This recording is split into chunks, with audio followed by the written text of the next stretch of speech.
TV.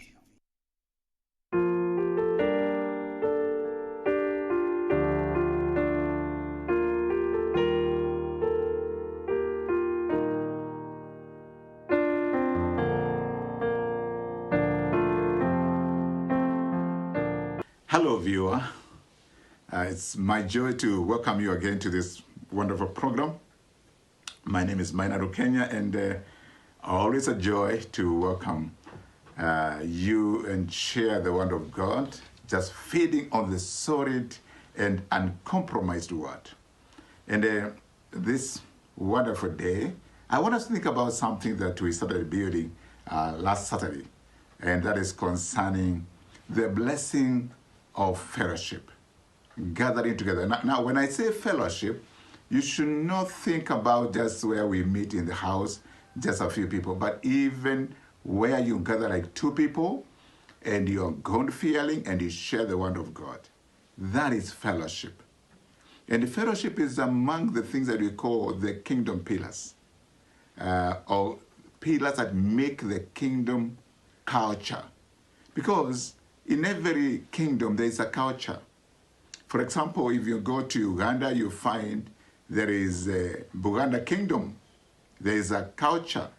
The Bunyore, and especially in the early days, there was a culture.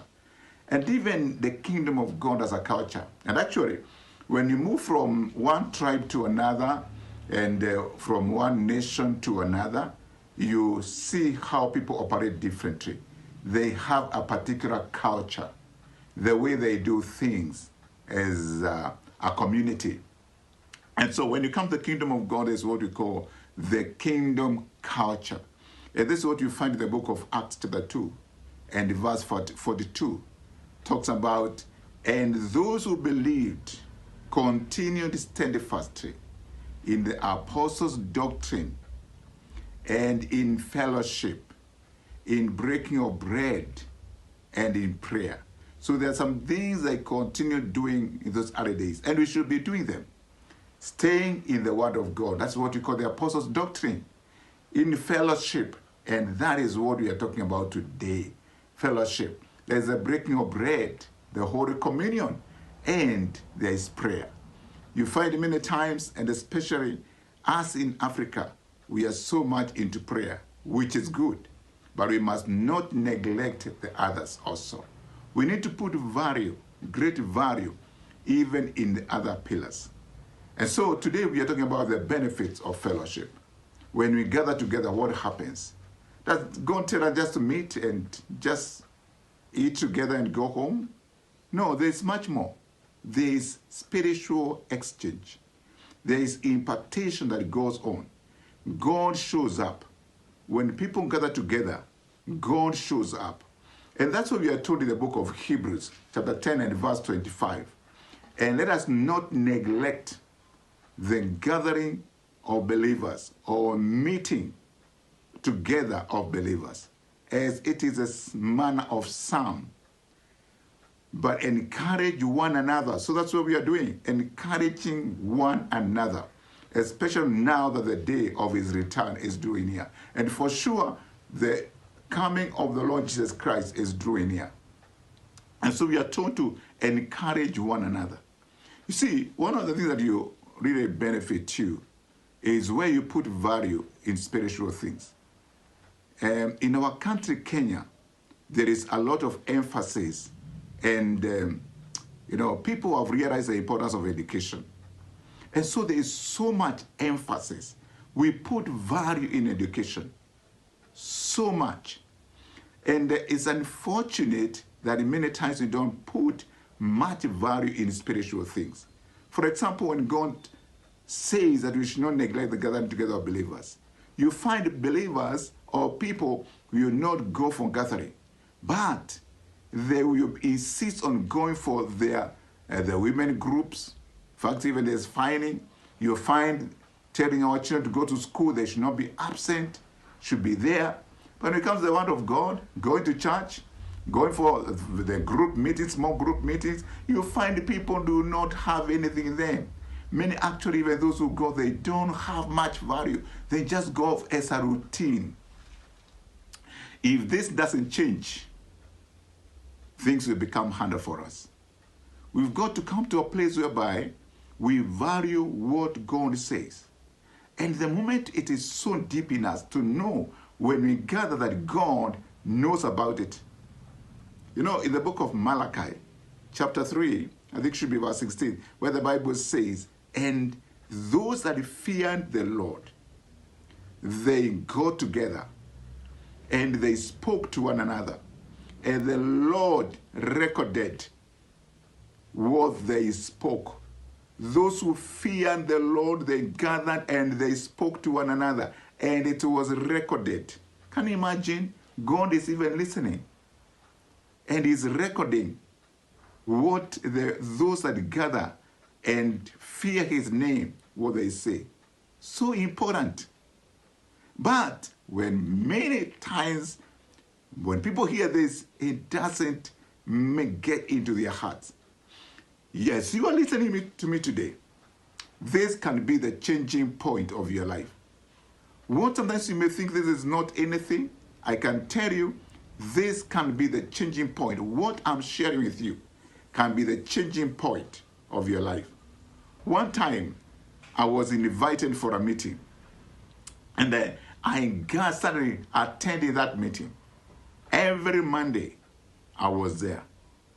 And I kept on with the meeting. And that meeting has changed everything in my life. I can't talk about the details now. But consistently, every week, I'm in that meeting. 1.5 hours. But it has brought so much change. If you commit yourself to this program, for example, and you hear this word continually, something will change. But many people, they have no focus.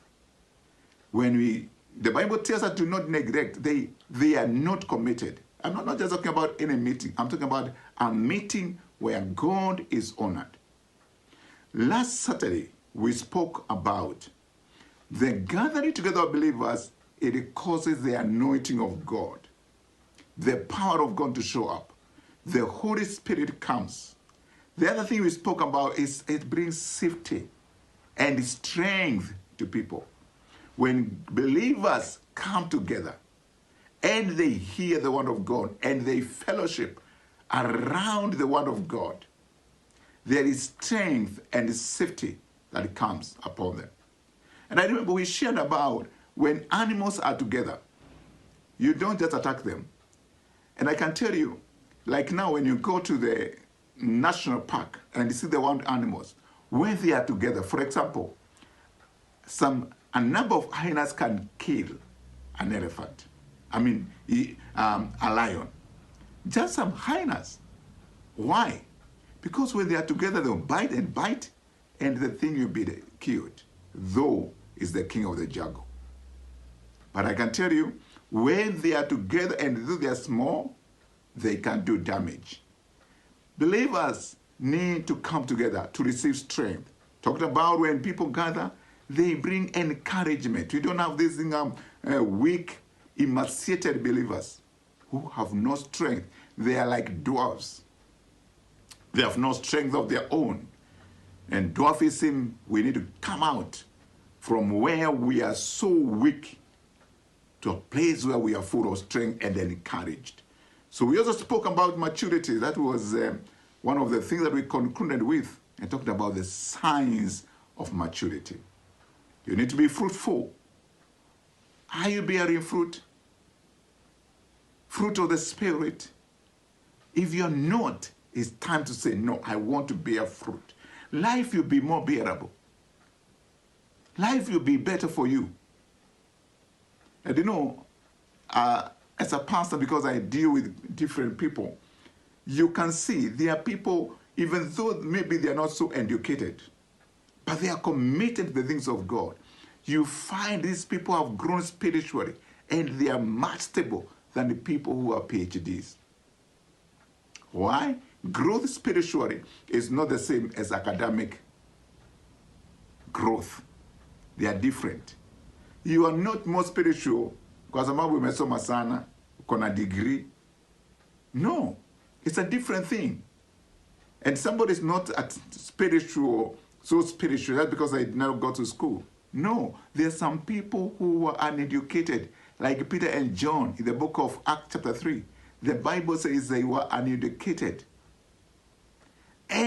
but they were doing exploits. So we must know that if you're going to grow spiritually, then we must feed spiritually. We must become people who are fruitful. We must be people who are truly showing the fruit of the Spirit, people who are able to apply spiritual truths, people who are able to restrain their tongues, overcome trials, walk in autonomy, and all that. Today, I want to continue on the benefit of breaking limitations. When people gather, limitations are broken. When people gather around the Word of God, limitations are broken. And in fact, like I said, when people gather, the Holy Spirit comes. And the Holy Spirit is the one who manifests the anointing. And the Holy Spirit, when he releases that anointing, some of the functions of the anointing is that it breaks the yokes, whatever is yoking you, whatever is holding you. When you talk about the anointing, it removes burdens. Like many people, they are burdened by the things of life. The anointing will remove the burdens. There are people who are weak. Watu wamebeba mizigo. And the Holy Spirit comes and removes those burdens. There are many people with hypertension, high blood pressure. They are having all kinds of problems in their lives. But do you know why? They are like that because they are carrying burdens, they are stressed. And yet Jesus said, come unto me, and I will give you rest. Take my yoke upon you and learn of me. I will give you rest, and you find peace for your souls. So when you come to Jesus, when Jesus is saying, come to me, where do you find him? Number one, you can receive him. Number two is going to the body of Christ, which is now what you're talking about, the gathering together of believers. So when Jesus says, come unto me, O you that labor and are heavy, and I'll give you rest, you find, rest for your souls. He's talking about also where we come together. Because where 2 or 3 are gathered in his name, there he is in the midst of them. So when he's saying, come unto me, it's not just giving his life, our life to Jesus, which is, most of the time, that's what we have confined ourselves to. That now coming to me is receiving him. But we have believers who have come to him, but they're still burdened. Terribly burdened. Why? Because they came to him, but they did not continue in him, and him, Jesus, also manifests in his body. And what is the body of Jesus? Is the believers, you and I. When we gather together, he manifests himself. And in that case, he removes burdens. So we can't say that, oh, I will not go for that fellowship. Then you have missed to come to your liberty. You have missed to come and have burdens removed from your life and yokes destroyed. You are looking for a breakthrough? Many people want breakthroughs. But the breakthroughs, they are conditions. They don't just come because you are asleep somewhere. Burdens are removed and breakthroughs are come because we are following the word of God. Let me give you some examples. Apostle Paul had limitation of his ministry because of what he was doing as before he got born again. Paul was having problems.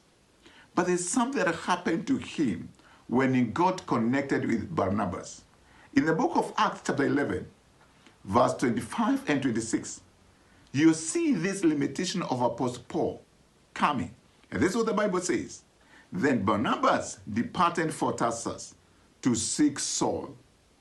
And when he had found him, he brought him to Antioch.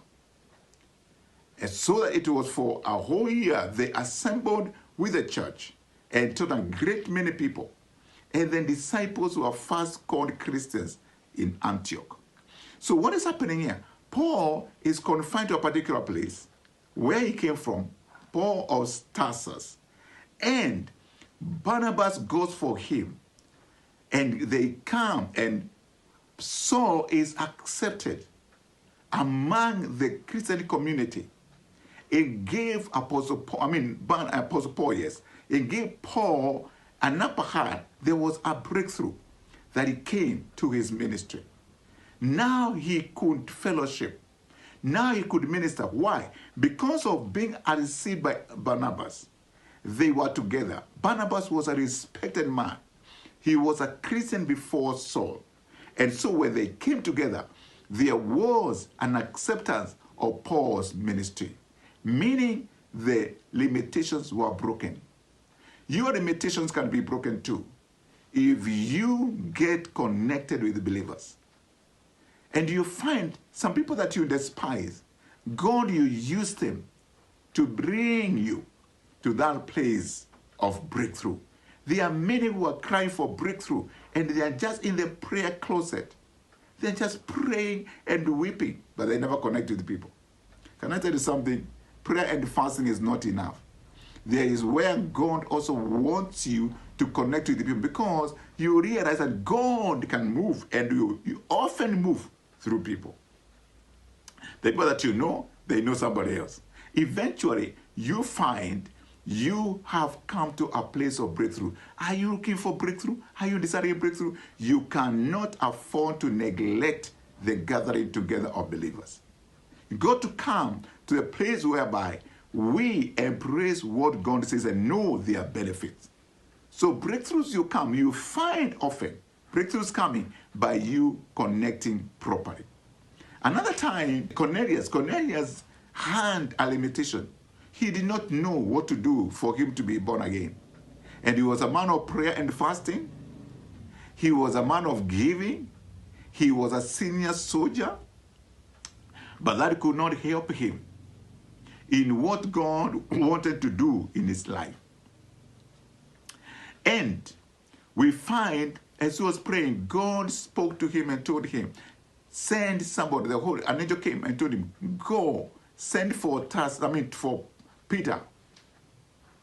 And Peter came. And as they fellowshiped, that is how Cornelius got born again together with his family. And this can go beyond spiritual matters. You find people getting together and the Holy Spirit giving an idea. I remember one man, he was in the insurance industry. At William was a man who was starting off, and he had come to a place whereby he didn't have the way forward. But one time in church, he got an idea about how to do an insurance company. And he got an idea in church as he was going and fellowshipping with the people. And at William thrived so much. He got an idea. So what am I saying? Even spiritual and economic breakthroughs, God knows about them. If you read the book of Isaiah, chapter 48 and verse 17, the Bible tells us, the Lord our Redeemer, who is the one who teaches us to make profit. So when we gather, there is something, there's a consciousness that we need to be having. And there's a benefit when we gather together as people of God and we go to church not for entertainment. When we go for fellowship, it's to honor God. We go and we open our hearts, and God inspires the people that He has brought in that fellowship. Ideas come. And you are sitting like that in an atmosphere like that, and the Holy Spirit gives you an idea. I can tell you in my life, I've come this far because of many things that have happened to me as I've gone for meetings and I've heard the word.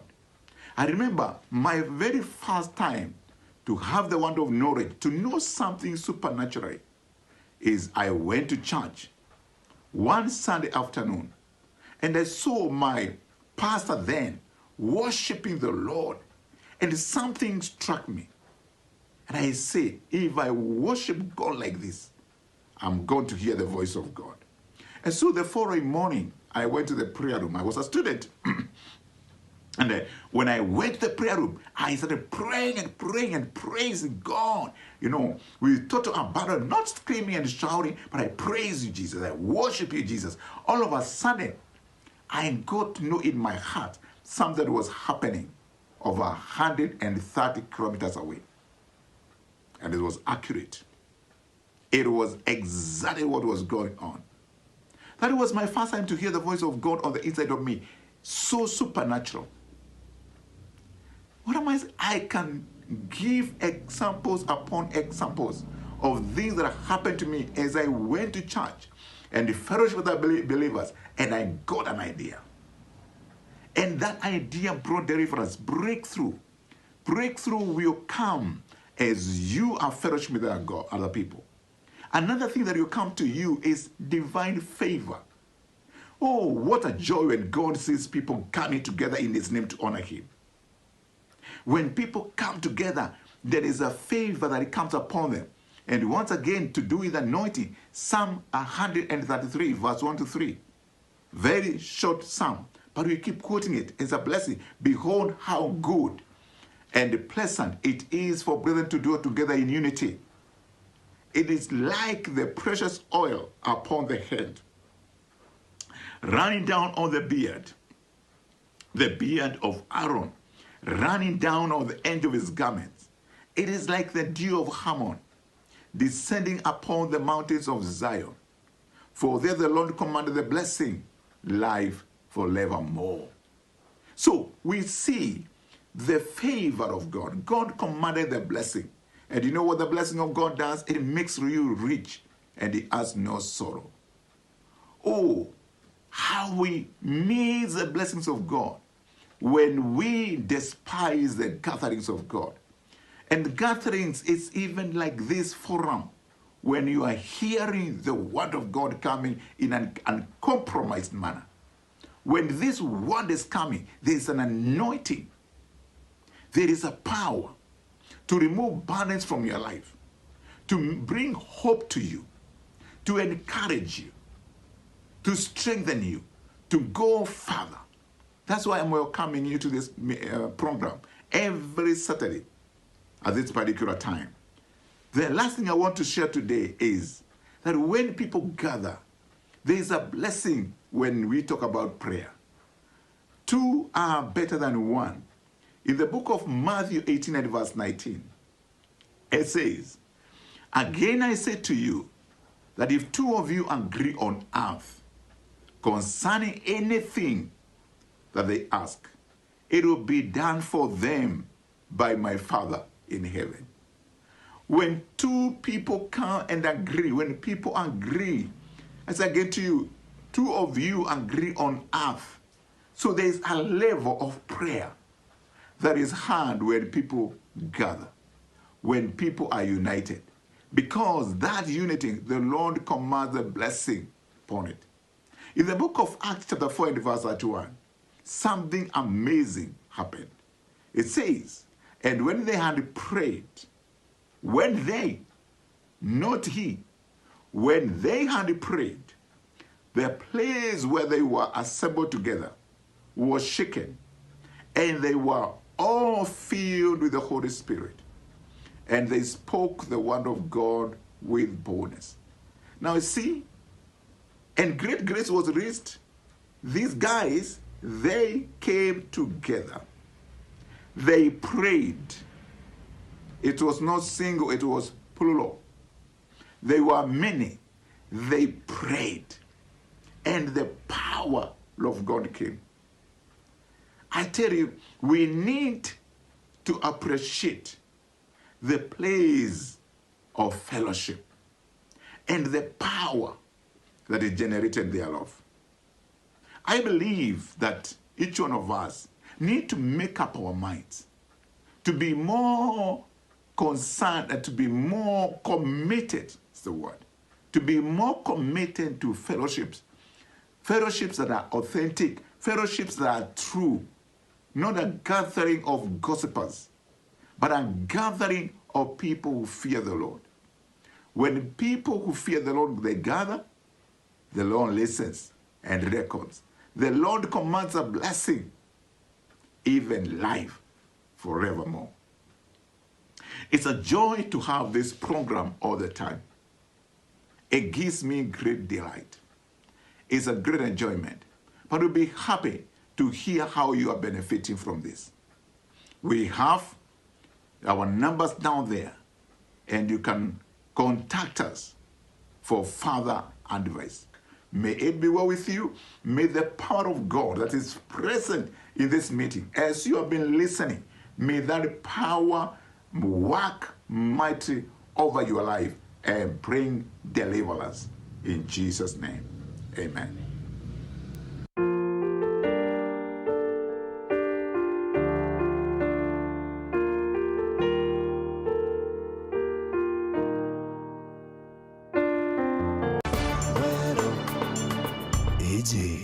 Meru TV. Dial *811*462# to get Psalms 23 verse 4 as your skiza tune. Psalms chapter 23 verse 4. Though I go through the valleys of the shadow of death, I will fear no evil. For you are with me, your rod and your support is sufficient for me. You make ready a table for me in front of my haters. You put oil in my head, my cup is overflowing. Amen. Dial *811*462# to get Psalms 23 verse 4 as your skiza tune. Good evening and welcome to the greatest show on earth. This is a people's game.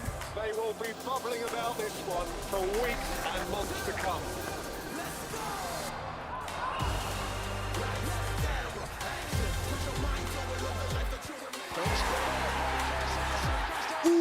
Wase, iko on. Kila game ina mata. Reconnect now. Dial *423#.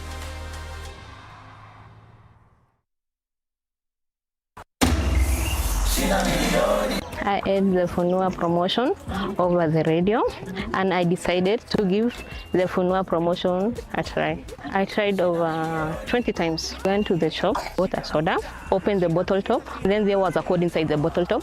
I SMS it to 40111. You may be the next. Don't give up. Go buy a soda, SMS it to 40111. You may be our next winner, just like me.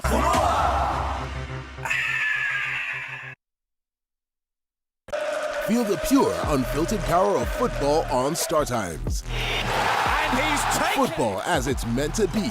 That's the Bundesliga experience. Renew your subscription today at only 329 Kenya shillings for Nyota Bouquet on the aerial decoder. Feel the passion, artistry, and strength. La Liga brings you flair and creativity of Spanish football. The rising stars of the Saudi Pro League, the high-stakes energy of the Saudi Super Cup, and the unpredictable thrills of the Carabao Cup.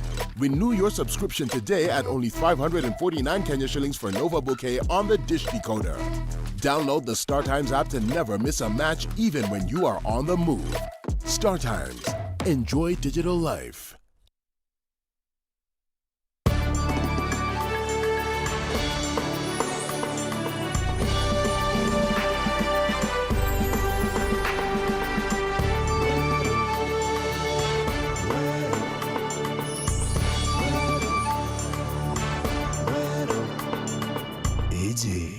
Meru TV.